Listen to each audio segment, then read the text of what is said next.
Bueno, vamos a hablar entonces de Miguel Ángel y la Basílica de San Pedro. Basílica cuya construcción tuvo mucha importancia en el cisma de la iglesia. Ciertamente. Porque para recaudar fondos, alguien tuvo la idea, probablemente el mismísimo Papa León, sí, de vender indulgencias. Y ese fue... Vender indulgencias quiere decir vender perdones. Vos pecabas y garpabas. Te comprabas una indulgencia plenaria por 100 pesos. Bueno, sí, ¿cómo querés que hagamos la basílica si no hacemos algo? Vendemos lo que tenemos, que es perdón. Otra que canje bueno, de deuda. Esto, imagínense, causó el horror de muchos dentro de la cristiandad y se produjo, por esa y otras razones, el cisma. Pero bueno, Miguel Ángel tuvo participación en la construcción de esta basílica y estuvo en medio de algunas intrigas que vamos a contar. En el año 1546, el Papa Paulo III le encargó a Miguel Ángel la continuación de la obra de la Basílica de San Pedro, que está en el mismo lugar donde, según la tradición, está sepultado San Pedro, es la tumba de San Pedro. Por ahí cerca estaba, según me han dicho, cerca del Vaticano, estaba el Circo Máximo, claro, que era, el Coliseo no es el estadio más grande que tenía Roma. De los Flavios, sí, claro, es un poco posterior el Coliseo, y el Circo Máximo tenía más bien la forma de un hipódromo, y era un lugar donde cabían 200.000 niatos, según se dice, y era todo de mármol. Se podía inundar incluso y se desarrollaban batallas. No, ese era el Coliseo. Pero algunos lo desmienten también. Ahora puede ser que el Circo Máximo también. Pero en cualquier caso, había mucho mármol ahí. Y durante toda la Edad Media lo fueron afanando.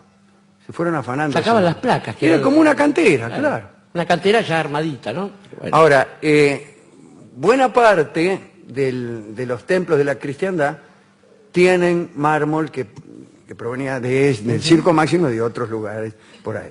Pero bueno, ahí en 1546 viene el Papa, le dice, bueno, qué sé yo, continúa la obra. Habían estado el Bramante, famoso arquitecto, Rafael, nada menos que Rafael, el de Urbino, el enemigo además de Miguel Ángel, se odiaban. Sí. Se odiaban. Miguel Ángel le tenía especial odio a Rafael. Y también Antonio Zangalo, que había muerto justamente ese año de 1546. Bueno, Miguel Ángel puso algunas condiciones, por ejemplo, que no sería importunado por colaboradores inútiles. Es una condición casi imposible.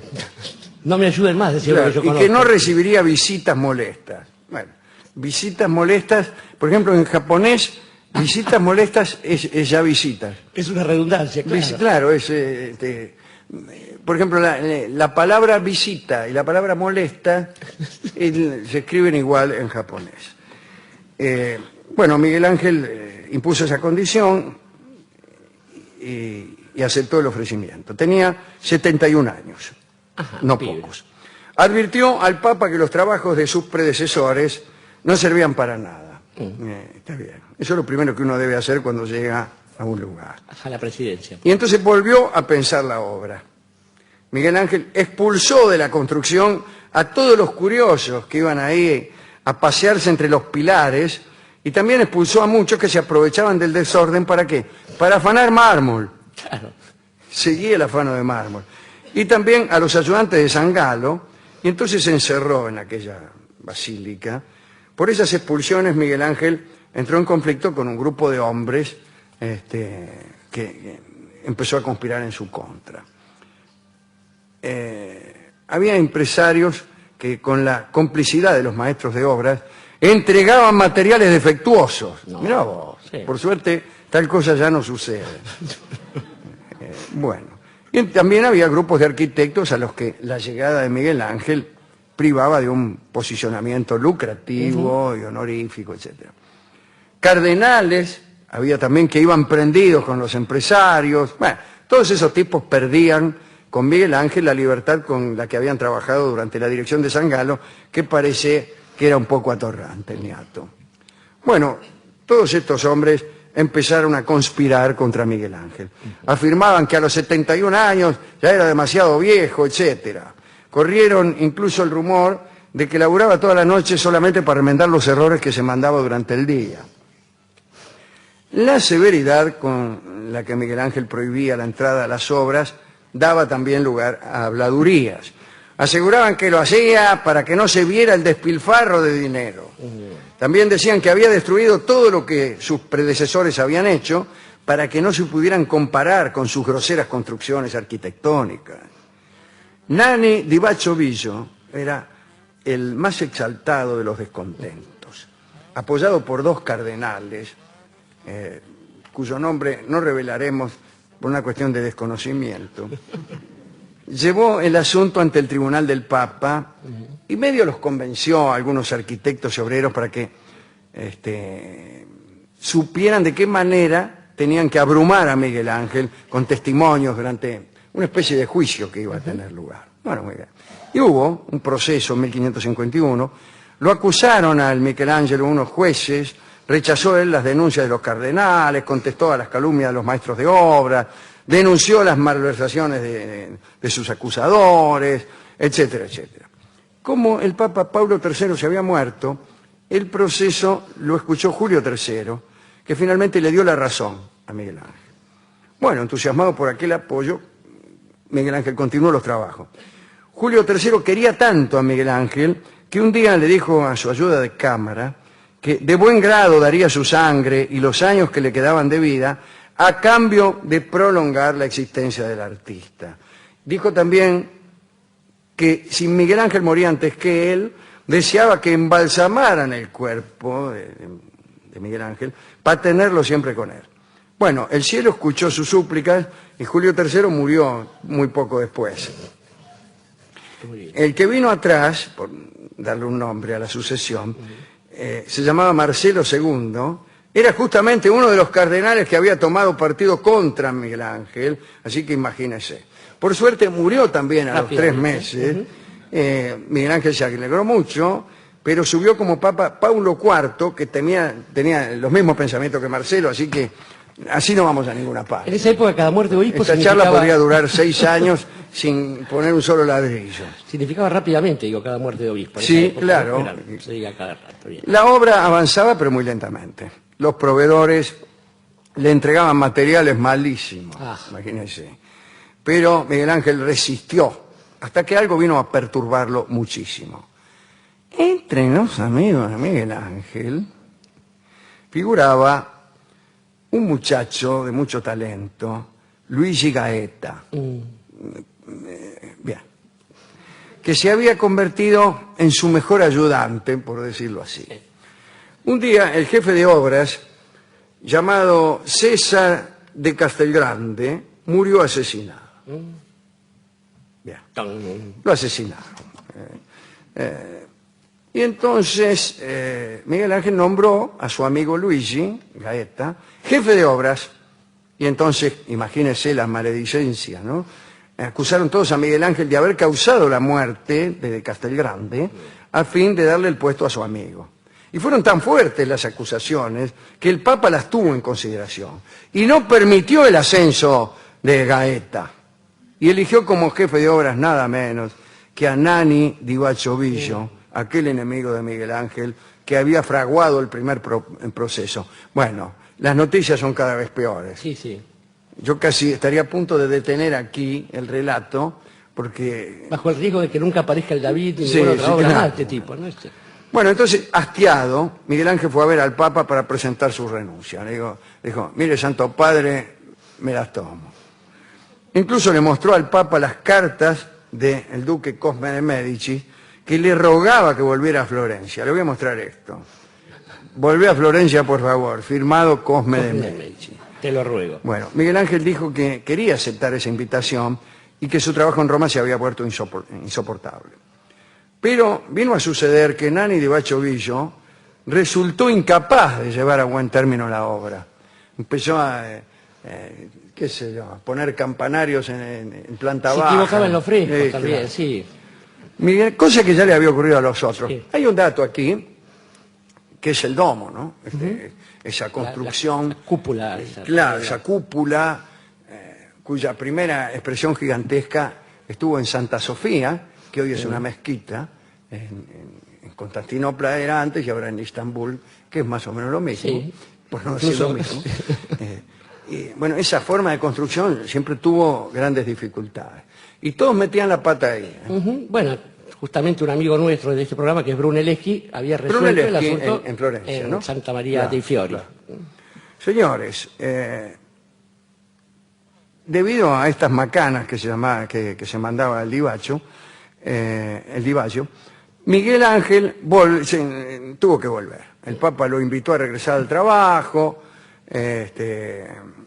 Bueno, Miguel Ángel había sido contratado en 1546, ya era 1564 y la obra estaba por la mitad. Volvé. Por esos días, Miguel Ángel ordenó hacer un modelo en madera de la cúpula que había pensado. ¿Para qué? Para que en el caso de morir la obra pudiera ser terminada. Miguel Ángel padecía insomnio y cuando no podía dormir salía a andar a caballo, como hacemos todos. Tenía 89 años. Y una noche pescó un frío tremendo, que es lo que pasa cuando uno sale a andar a caballo y tiene 89 años. Entonces se enfermó. Tuvo fiebre 3 días y después se murió. Nunca pudo ver la obra terminada, por suerte para él. Y menos solo lo que pasaba adentro, ¿no? Claro. En cuantito murió, los enviados del Papa, que ya era otro incluso, ¿no? Sí. Pasaba como dice Kafka, que pasaba en el Imperio Chino. Un emperador daba una orden y cuando ésta se cumplía ya era otro emperador. El Hijo del Cielo era otro. Bien.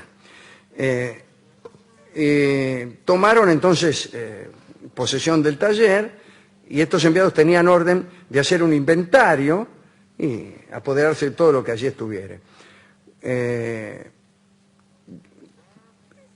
Todo se catalogó y etiquetó.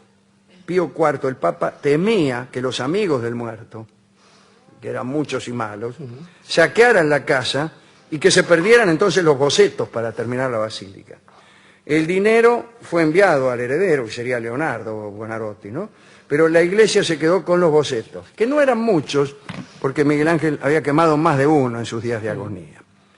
El permiso para trasladar el cuerpo del Michelangelo a Florencia fue denegado. Y el sobrino, Leonardo, dijo aceptar aquellas órdenes. Dijo, muy bien, Santo Padre, no me llevaré el cuerpo. Se las tomó rumbo a Florencia.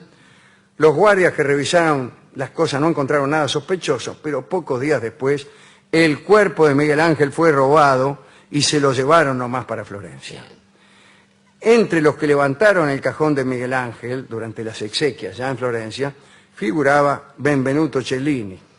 El cuerpo se depositó en la iglesia de la Santa Cruz y Guglielmo de la Porta y Domenico Fontana, fieles a los proyectos de Miguel Ángel, terminaron finalmente la Basílica de San Pedro, no como está ahora, porque ya se sabe que muchos años más tarde Bernini agregó la plaza circular, esas columnas que hay ahí enfrente, columnas que tantas discusiones han provocado. Que a manera de un par de manos intentan abrazar el mundo. Sí, así ¿no? es. Como quería De esas columnas es inocente Miguel Ángel.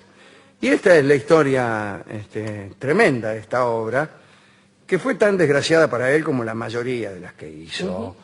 Pienso en la tumba de Julio II, que no terminó, siempre quedó abrumado por las obligaciones, justamente por esto de tener que veranear 10 años en el mismo lugar. ¿No? Nos queda un fragmento de la tumba de Julio II en Sí. San Pietro in Vincoli, es el Creo que estatua de sí. Moisés, ¿no? Sí. Lo único que quedó de la historia. Parla, le dijo. Sí, parla dándole un martillazo. Pero a la era cabeza. un grupo. Era un grupo, sí. Ese Moisés es parte de un grupo gigantesco que le había planificado, diseñado. previsto. Sí. Bueno. Y bueno, y hablar de la Sixtina, ¿no? Lo que él mismo contaba que le pasaba. Era un buen sonetista, Sí. Miguel Ángel. Escribió unos muy buenos Sí, sonetos en italiano. Non ha l'ottimo artista ancun concetto, empieza uno. En el que dice, en ese soneto, dice que no hay ninguna idea en el artista, ni aún en el mejor, que ya la piedra no contuviera dentro de sí. Claro, lo único que tiene que hacer el artista es sacar desguazar lo que la sobra. piedra y sacar lo que sobra. sobra. Exactamente. Bella idea, ¿eh? Es una bella idea. Yo la escuché en boca de Vittorio Gassman hace algunos años, que dijo que él primero, lo primero que hacía era componer un personaje muy lleno de cosas, muy groseramente, y después lo iba sacando. Bueno, esa es la tarea de algunos poetas que reclaman para sí esta dura maniobra de tener que ir suprimiendo adjetivos hasta que no quede más que Sí, claro. algunas palabras, solamente la necesaria, ¿no? Que de ese modo es como se va construyendo la poesía, seguramente. Sí, sí. Estoy construyendo poesía. Bueno, a Miguel Ángel no le gustaban las obras chiquitas. No. Por ejemplo, de Cellini, que sin Sí. saber esto, fue al velorio. De Cellini decía que era un bagatelista. Claro, decía, bueno, usted lo ha usado una expresión cercana a esto como amores de billutería. Claro, ¿No sí, es cierto? sí. Frente a esa Macedonio, ¿no? Exactamente. Me acordé de Macedonio, que decía placeres de juguetería, placeres de ferretería. Y Cellini terminaba bien las cosas, terminaba, buena terminación. Y Miguel Ángel no. Todo siempre tenía un aspecto de inacabado, y a veces era porque estaba inacabado. Pero a él le gustaba esto así. En el Louvre quedan todavía esas monumentales figuras que están como saliendo de la roca. Además Sí, que dan sí, la perfecta claro, expresión de lo que hacía el claro, amigo claro. Buonarroti. Y por eso también se odiaban, por eso y por muchas otras razones, se odiaban con otro amigo de este programa, que es Leonardo da Vinci. Justamente, fíjese, toda gente de Florencia, que es a quien deberíamos dedicar Sí, claro. esta charla de hoy, porque estaba pensando que Benvenuto Cellini, si no me equivoco, también formó parte de esa tropa variopinta en la que estaba Pedro de Mendoza y que participó del saqueo de Roma. Exactamente. O sea, estábamos Y todos contra era Roma, estábamos todos, ¿no? amiguete de Luisa de Saboya, Exactamente. que fue, me parece a mí, la mamá, no sé si de Francisco I de Valois o si del el rey anterior, creo que era Luis XII. Sí. Y él estuvo Cellini del bando equivocado. Como de costumbre, pero bueno, de todos modos, gente que, digamos, se dedicaba a la escultura, o a la orfebrería y en los ratos libres saqueaba Roma, creo que merecen todo nuestro respeto, ¿no? Como Sí, para... desde luego. A mí me gustaría mucho dedicarme a la orfebrería y ponerle una semana todos los años, durante 10, ir a sacar Roma con una mina. Porque ese es el trabajo de un artista, que Alejandro, que es ahí. Claro. A mí me llaman por teléfono y me dicen, ¿qué está haciendo? ¿Orfebrería o saqueando Roma? Ya lo ve. Ya lo ves, le digo. Me sorprende justamente con las manos en la masa. Estamos muy atrasados, de manera que vamos a escuchar una canción muy breve, que canta Edmundo Rivero acompañándose solamente con la guitarra, solamente y nada menos, con su propia guitarra, ya que era un gran guitarrista Edmundo Rivero. La canción se llama Suplicando a la Cruz.